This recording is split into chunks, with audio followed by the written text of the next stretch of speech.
You are a lord. Imagine your lands, a green meadow with dozens of banners fluttering above it, the sound of trumpets ringing out. Noble ladies sit in the wooden stands, while in the center, two knights gallop toward each other at full speed. At the moment of impact, the crowd leaps to its feet. The winner raises his helmet, and you salute him from your box, presenting him with a prize. Everyone will be talking about you. Neighboring barons will be envious. Now take a look at your ledger, because you're not the only one dreaming of this. Every knight you invite, every neighboring baron, will be gauging just how wealthy and generous you are over these 3 days. In 13th century England, the annual income of a mid-sized baron, though it varied by period, was roughly 100 to 150 pounds. The costs for just the tournament grounds, the invitations, and the prizes can sometimes reach 30 to 40 pounds. That is, a quarter of your annual income, all for a 3-day spectacle. A carpenter of the time earned 3 pence a day. This means the money you're spending is equivalent to thousands of days' worth of a carpenter's labor, and that's not even the most extravagant part. Prizes are one thing, the feast is another, and the gifts for the knights you invite are yet another. The fences you'll erect around the field aren't permanent. You'll have to take them down once the tournament is over. Here's the strange thing. You're doing this knowingly, because no one expects to organize a tournament and make a profit. This money won't come back as a business investment, but it will come back in other ways. When the king takes notice of you, when a neighboring lord agrees to give you his daughter's hand in marriage, when knights who feel indebted to you fight by your side in the next battle, you're not buying entertainment, you're buying prestige. The truth is, you're not a kingdom. You don't have the same budget as the grand tournaments the king organizes. You have a few villages and limited cash on hand. That scene you're imagining, hundreds of knights, golden cups, is the realm's treasury's job. Your job is to scale that vision down to a realistic level, while still keeping it flashy enough to be called a successful tournament. We'll start by securing permission, then set up the arena, send out invitations, determine the prizes, assess the participating knights' finances, and host your guests. At every step, the grandeur of your vision will clash with the reality of your budget. The tournament will shrink, but one thing will grow: your banquet table. Because one of the first lessons you'll learn is this: sometimes the cheapest way to earn prestige comes not from the most expensive fight, but from the best served meal. First, you need to make a decision. What kind of tournament will yours be? There are 2 types to choose from. The first is a melee, 2 groups of knights charging at each other across a wide open field, almost like a small-scale battle reenactment. The second is a joust, a more controlled spectacle that progresses through one-on-one duels in a corridor separated by fences. A melee is cheaper because you don't need to set up a permanent arena. All you need is a large open field and a few barriers. But it's harder to control. When dozens of knights clash at once, the injury rate goes up. Neighboring fields might get trampled, and villagers might demand compensation from you. A joust, on the other hand, requires a more expensive setup, a separate corridor, an orderly lineup, more carpentry work. But it's less bloody, more like a show, and easier for the audience to follow. Everyone understands who's fighting whom and when. You choose a middle ground, a small melee to kick things off, followed by a few joust duels that will be the main event of the day. This both meets traditional expectations and doesn't drain your budget all at once. So why are you doing this?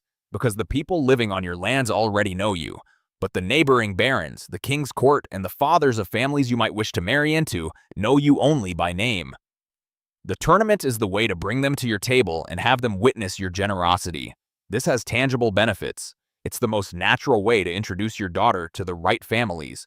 A wedding can't bring together such a large gathering of nobility, but a tournament can. The young knights you invite will remember your table, and when you call them to war one day, they'll rally under your banner first.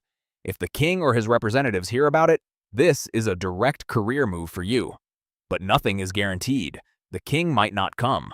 The baron you invited might look down on the event and refuse to attend. The knights might eat your bread and leave without showing any loyalty. Just as an innkeeper relies on the flow of travelers, you rely on the flow of prestige, but that flow is never guaranteed. And there's one more thing. Gathering hundreds of armed men on your land doesn't always look innocent in the king's eyes. If relations with the king are strained, this entertainment could be interpreted as a threat, and the price isn't just shame. Your land could even be confiscated. That's why your next step isn't to set up the arena, but to ask for permission. Now you need to write a letter, but this isn't an invitation. It's a petition, and the recipient is the king. Organizing a tournament isn't something you can do on a whim. When hundreds of armored men, along with their horses and weapons, gather on his lands, the king wants to know whether it's a spectacle or a rehearsal for a rebellion. That's why you must first obtain royal permission. This permission isn't free. The king may ask for a price, sometimes cash, around a few pounds, and sometimes another service seen as proof of your loyalty, and he might refuse you. Especially if there's tension between the king and the barons, tournaments can be banned quickly, because a tournament is essentially a live demonstration of how much armed support you can gather around you, and the king might interpret this as a threat. Before taking this risk, ask yourself, how are your relations with the king right now? If you've recently had a tax dispute or a land dispute, this event, which you call just for fun, might look like a suspicious gathering. The consequences of organizing an unauthorized tournament are severe. Your lands may be temporarily seized, and you and the participating knights may be fined. So taking to the field without permission puts not only your own finances at risk, but those of everyone you've invited as well. After the royal court, there's also the church. The church views tournaments with suspicion because people actually die here. Helmets come off, lances strike at the wrong angle, and a knight falling from his horse can lose his life. That's why it's wise to consider the king's permission, the local bishop's reaction, and a scale that won't offend either of them when planning your tournament. Perhaps that's why you're giving up on the idea of that massive melee lasting for days you'd imagined, and opting for a shorter, less bloody format instead. Let's say you've secured the permit, in exchange for a few pounds, or as part of your effort to curry favor with the king, but this permit doesn't grant you unlimited freedom. The king typically imposes conditions regarding the number of participants and the type of weapons, sharp or blunted.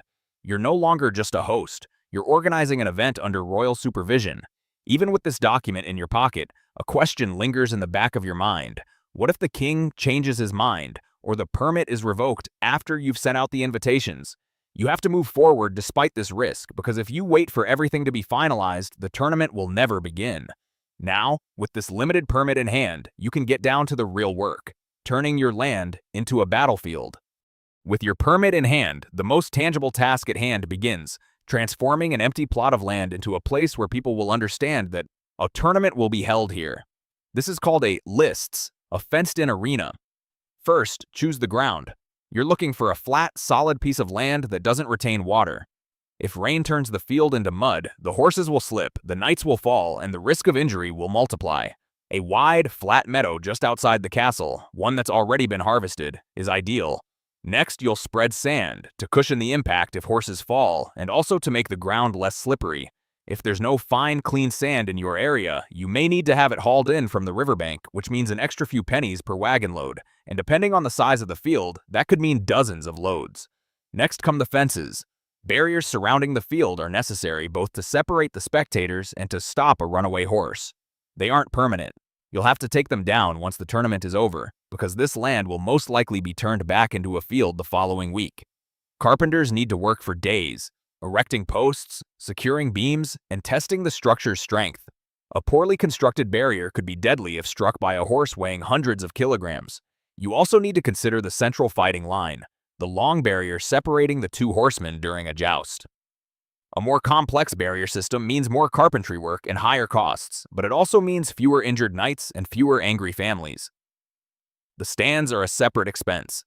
You can't expect noble guests to stand in the sand. Raised wooden platforms will be built for them. And at the very top, the most spectacular part, your box. Carved decorations, fabrics painted in your coat of arms' colors, cushions. This might be the most expensive corner of the arena, because everyone's eyes will be on it. A master carpenter earns 3 pence a day. The full setup of the field, fences, barriers, a few galleries, and your box, requires 2 to 3 weeks of work by 10 to 15 carpenters. A rough estimate puts this at £3 to £7 for labor alone. When materials are added, the total field cost can rise to £10 to £15, 1/10 of your annual income, before you've even sent out the invitations. On top of that, local carpenters are already busy with their own work. If you hire them for weeks at a time, you'll either have to pay above their normal rate or risk delaying the project. At this point, your dream of a massive venue starts to shrink. Maybe you reduce the number of bleachers. Maybe you keep your box seats grand but small. The venue is now standing. Now you have to decide who will attend. The field is ready, or at least it's standing. Now there's a problem. If no one shows up, it's just an expensive pile of fencing. That's why the next step is to spread the word. And there's a special profession for that. Heralds. Neither quite noble nor quite servant, they're still respected because their job is both to carry messages and to recognize coats of arms and family trees. You'll send a herald to neighboring baronies, perhaps even to the king's court, to announce the date, location, and rules of your tournament. When he arrives in his robe bearing your coat of arms, it's immediately clear on whose behalf he's come. You need to decide how many heralds to send, and this determines the scope of your invitation. Each additional herald means extra expenses: a horse, travel costs, sauce, lodging, and a fee. For a few heralds, the total can run into a few sterling. There's also the matter of time. A round trip to a neighboring barony takes a few days, while a herald traveling all the way to the court might take weeks to return. If you announce the date too early, people might forget. If you announce it too late, distant guests won't have time to prepare. This is where you make your first decision to scale back. You abandon the idea of announcing it to the entire kingdom and draw a realistic circle. Perhaps 5 or 6 neighboring baronies, a few familiar knightly families, and a single herald just to ensure the news reaches the king's palace. This both reduces costs and allows you to maintain control because every extra guest means a new burden on your table and in your stables. An invitation isn't just a simple come. It also specifies what weapons will be used, how many days it will last, what the prizes will be, and who is eligible to participate. Some tournaments are open only to those above a certain rank of nobility, which helps you maintain a guest list of a certain status. When the heralds return, they bring a rough idea of who's coming, but it's not set in stone. Even if a baron says, "I'll be there," a last-minute war or illness might cause him to change his mind. If you overestimate, you'll end up preparing too much food, hay, and bedding. If you underestimate, some of your guests will have to sleep on the floor, which casts a shadow on your generosity. An innkeeper can roughly estimate how many travelers will pass through each day because road traffic follows a pattern, but you're organizing a one-time event. There's no historical data, only your neighbor's word. And your neighbor's word isn't as reliable as the grain in your granary. The invitations have gone out. Now you have a rough estimate of the number of guests, and this brings you to the next step, the most exciting but also the most dangerous one: the prizes. You have a clear image in your mind, a golden cup in the center of the field, engraved with your coat of arms, glistening in the sun. Perhaps a prized horse stands beside it. As the winning knight receives it from your box, everyone cheers his name and your generosity. Now take the gold to a jeweler and ask for a price. A real gold cup with engravings can cost a few pounds. On its own, that's half the budget for building the field. A valuable war horse, however, is a whole different story. A good tournament horse can sell for 20 to 40 pounds, and some exceptional animals can fetch many times that amount. So your dream of giving the winner a horse could, on its own, amount to an expense 2 or 3 times the entire field budget. A promise made without thinking could plunge you into bankruptcy in an instant. You need to make a realistic decision here, because the prize isn't just something given to the winner. It's a public display of your generosity, and thus your status, in full view of everyone. A cheap prize sends the message, "This lord looks down on us." But an extravagant prize could financially destabilize you. The middle ground is usually this. The first prize is impressive but reasonable: an ornate sword, a silver cup, a high-quality but not the best horse, perhaps worth 5 to 8 pounds. Smaller gifts for second and third place: a ring, a ball of cloth, a small cash prize around 1 or 2 pounds. In addition to the winners, symbolic prizes are also awarded, such as Most Chivalrous Fighter or the Lady's Favorite, which are inexpensive but effective. A piece of fabric, a bouquet of flowers. You're buying status, but not always through the most expensive means. There's also a hidden expense: courtesy gifts given to visiting lords and prominent knights, regardless of whether they won or lost. This sometimes makes up the largest portion of the total prize budget, because you're not just buying the fight, you're buying relationships.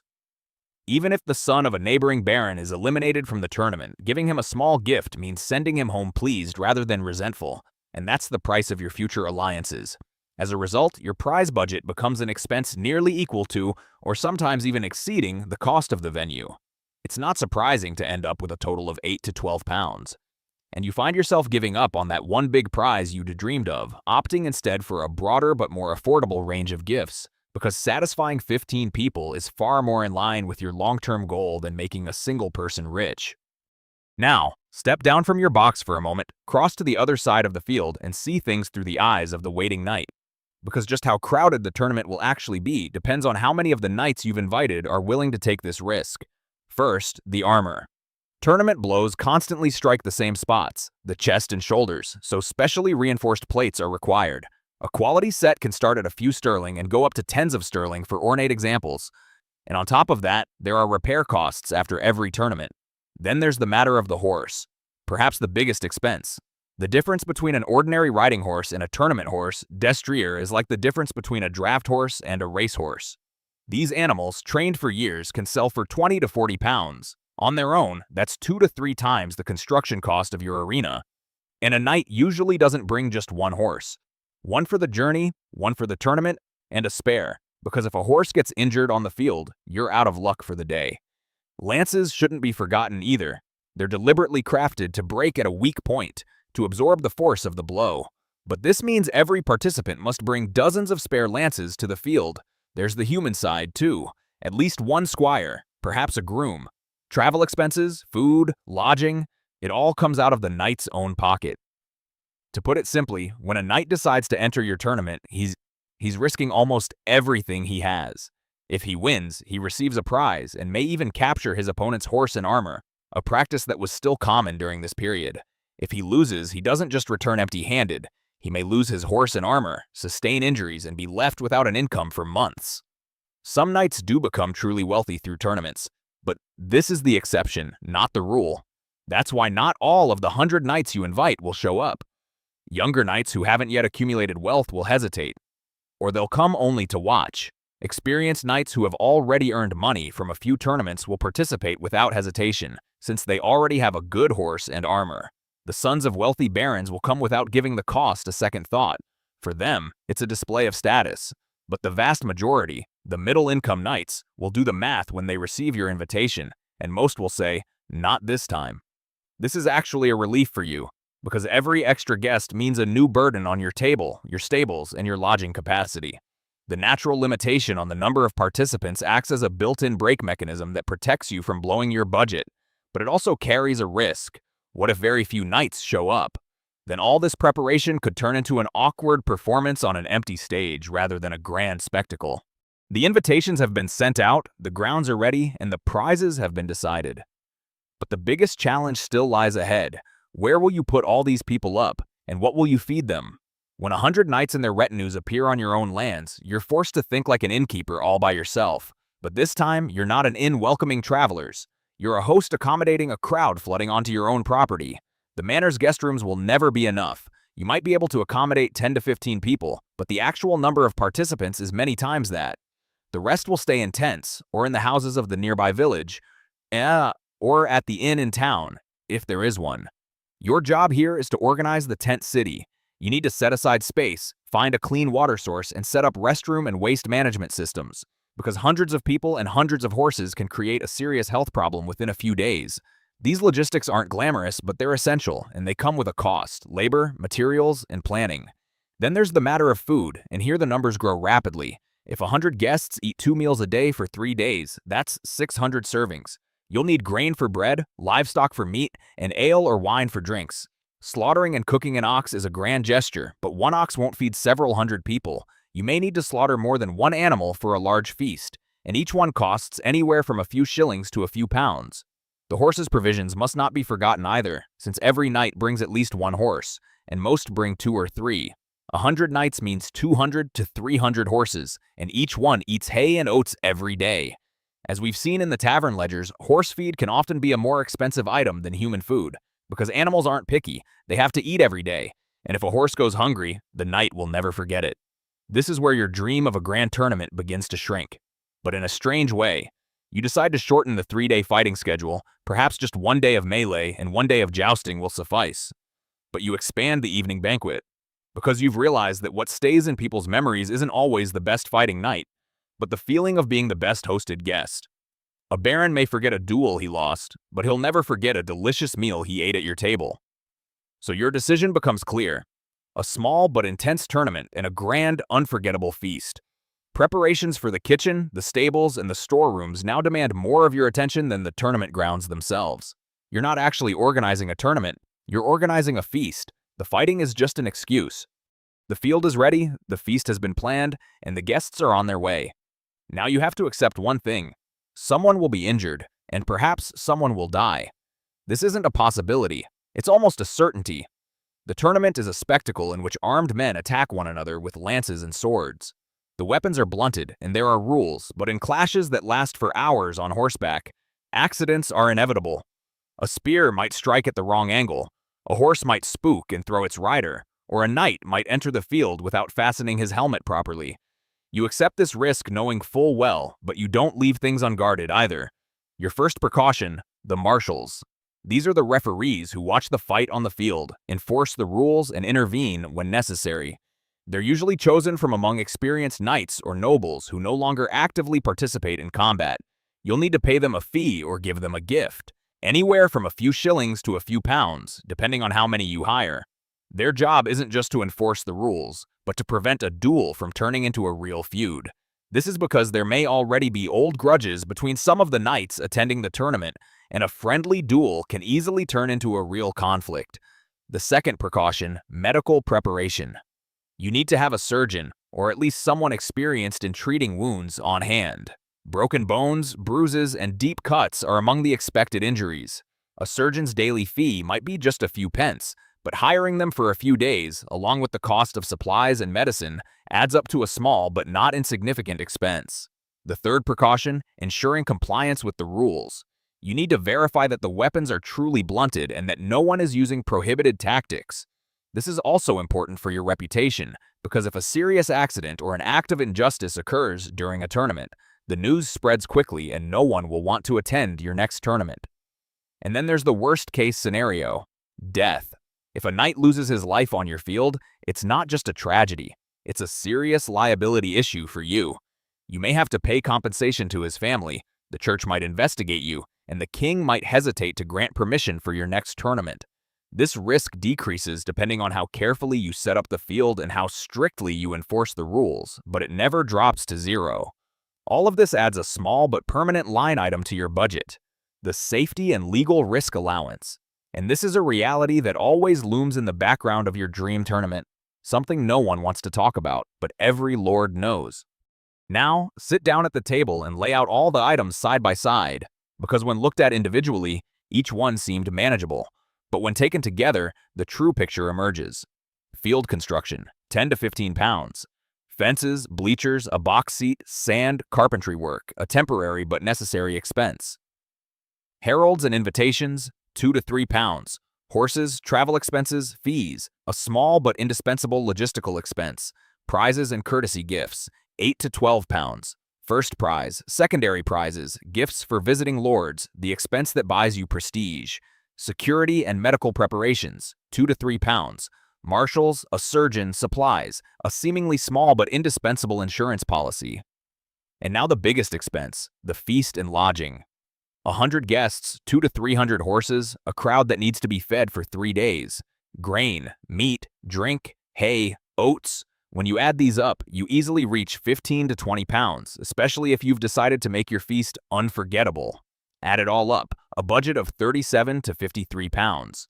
Taking the midpoint, that's about 45 pounds. Convert that to pence, 10,800 pence. A carpenter of that era earned 3 pence a day.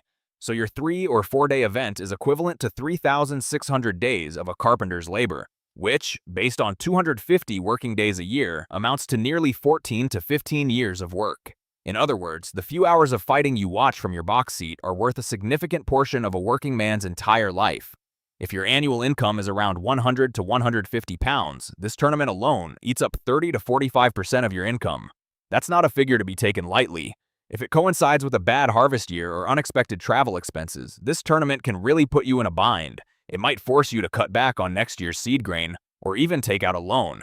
But remember, this is a one-time investment, and what you're hoping for in return isn't cash. What you're hoping for is that the king will take notice of you, that a neighboring family will consider forming a kinship with you, that the knights you invited will remember you. None of these things appear on the balance sheet, but they all hold real value. They just come back to you in a delayed and uncertain way. Now the question is, does this investment really pay off, or did you just put on an expensive show to make yourself feel good? You wanted to organize a tournament, but what you actually ended up creating was a feast, a network of invitations, a small tent city, and an insurance policy. The scene you'd imagined, hundreds of knights, golden cups, days of combat, was the kingdom's business, not yours. When faced with your own budget, you scaled back at every turn. You narrowed the guest list, simplified the prizes, and reduced the size of the stands. But one thing grew: your banquet. Because you too realized this. What people remember isn't the most expensive battle, but the best served meal. A budget of around £45 is equivalent to a carpenter's 15 years of labor. And what do you have in return for that money? Not cash. What you have is a name in the king's memory, a family a neighboring baron is considering marrying into, and a handful of young knights who dine at your table and never forget you. The tournament wasn't a sport, it was a prestige exchange, a mechanism that turned money into display, display into connections, and connections into future power. You didn't lose, but what you gained was the kind of reward you could never record in your ledger.